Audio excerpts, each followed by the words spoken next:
What's going on, everybody? Jackson Fuller here, and this is the latest edition of the StarNewsVarsity Weekly Rundown, where I take you through the past week of high school sports. And oh my god.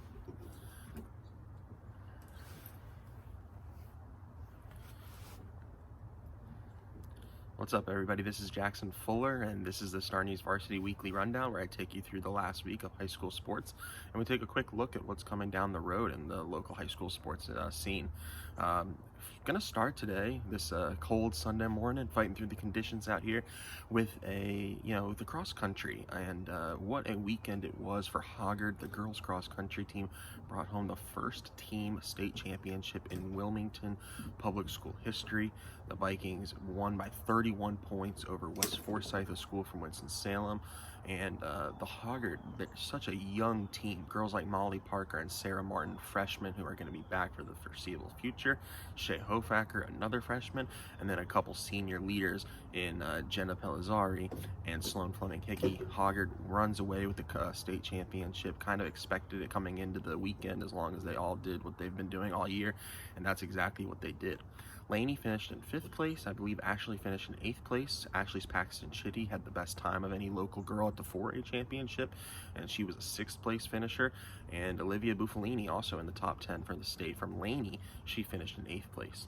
On the 3A side, Michaela Obremski and Caitlin Obremski, the two sisters, both finished inside the top 15, with Caitlin coming in 5th place. That freshman has had such a good season. It wasn't her best run on Saturday, but goodness gracious, a freshman, top 5 in the state. She won everything she participated in this season locally, and she's going to be a force to be reckoned with over the next 3 years. Can't imagine her not getting on the podium eventually at a state championship meet. So, and also want to mention Ashley's Luke Scacheri and South Brunswick's Jack Pfeiffer. They also had good showings at the state championship individually on the boys' side. So congrats to those local athletes. Really a tremendous job by the cross-country runners here from Wilmington, representing themselves and this area at the state championships. Let's move to football. New Hanover beat Hoggard on Friday 30-7. That was the game I was at, and the Wildcats just showed off their speed in that one. They got to the edge with guys like Jaheim Marshall and Raz Chandler and Makai Stanley, and then took off.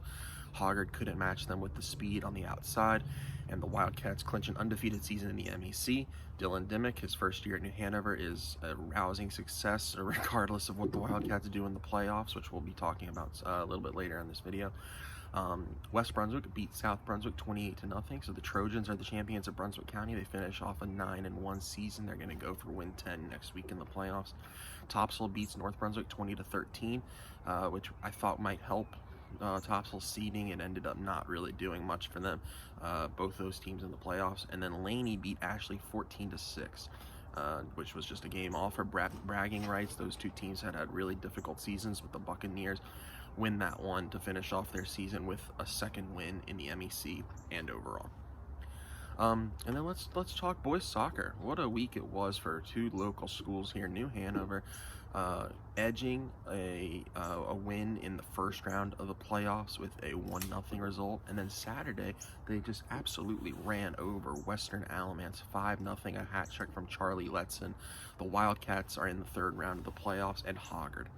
Man, I tell you what, the 4A schools here from Wilmington have had a difficult time in the past 3 years playing against schools from Raleigh in the second or third round of the NCHSA 4A playoffs, and it looked like it might be the case early on because Heritage was so good early, but Hoggard, they stuck in there. They got goals from Brooks Carpenter and Saul Juarez Salgado, and Hoggard wins it 2-1, a huge win, a massive performance from goalkeeper Aiden Sokolinski. Heritage is a great team.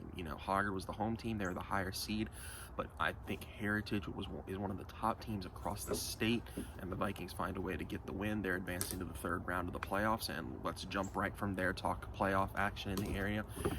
We only have 2 playoffs still going. We've got 2 local boys soccer teams with Hoggard and New Hanover. The Vikings will be on the road at Cary in the third round of the 4A playoffs, and New Hanover will be on the road at Clayton in the third round of the 4A playoffs. Every game from here on out is going to be a challenge for both of those teams. And then football playoffs. The brackets came out Saturday, and really the storyline is we got ourselves a little MEC tournament of sorts in the lower half of the 3AA bracket. New Hanover's the 2 seed, will play Topsail, the 15 seed, and the winner of that game is going to get West Brunswick or Union Pines. So we could have a New Hanover West Brunswick or Topsail West Brunswick second round game with a berth in the third round of the playoffs on the line. That would be a massive game locally here in the Wilmington area. I guess you guys just saw the dog's tail go on through the photo.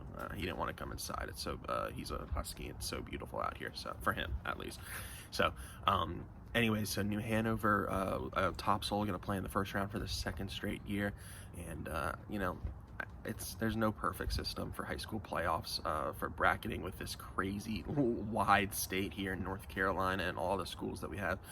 I just wish there was a way for us to avoid potential, you know, first and second round matchups between conference rivals, but it is what it is, and the Wildcats are going to go through, and the Wildcats and the Pirates are both going to have to deal with an MEC opponent in the first round. There's another first round rematch of sorts in 2AA where Wallace Rose Hill and Whiteville are going to play each other, and that was the same first round matchup from last year.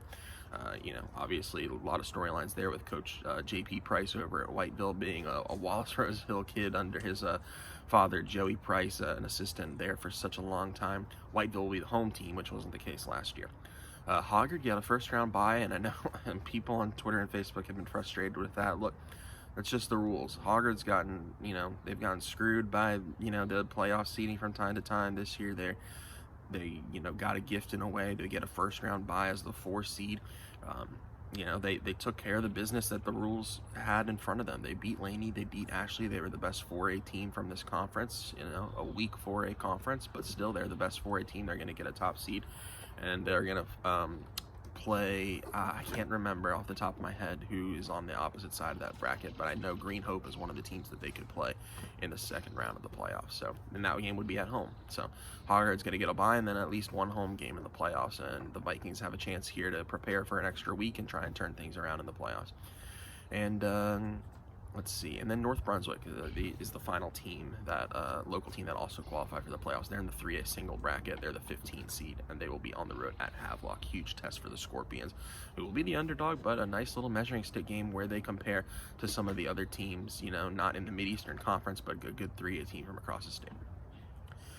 As always, I appreciate you guys so much for watching. Sorry if the dog got in the way of this one. You know, as always, check us out. Twitter at StarNewsVarsity, Facebook.com/StarNewsVarsity, the Star News Online YouTube channel. All sorts of coverage coming your way for the football playoffs, high school soccer playoffs, as long as we still have teams in. And hey, winter sports are right around the corner. We had Cape Fear Academy starting us off, and Southeastern Homeschool starting us off with some basketball action this week. And I think there's only about a week and a half left until the public schools here can start opening their winter sports campaigns. So really looking forward to that. Looking forward to getting in some gymnasiums in the coming weeks and covering some basketball. So thanks again so much for watching, and everybody have a great Sunday and a great rest of your weekend.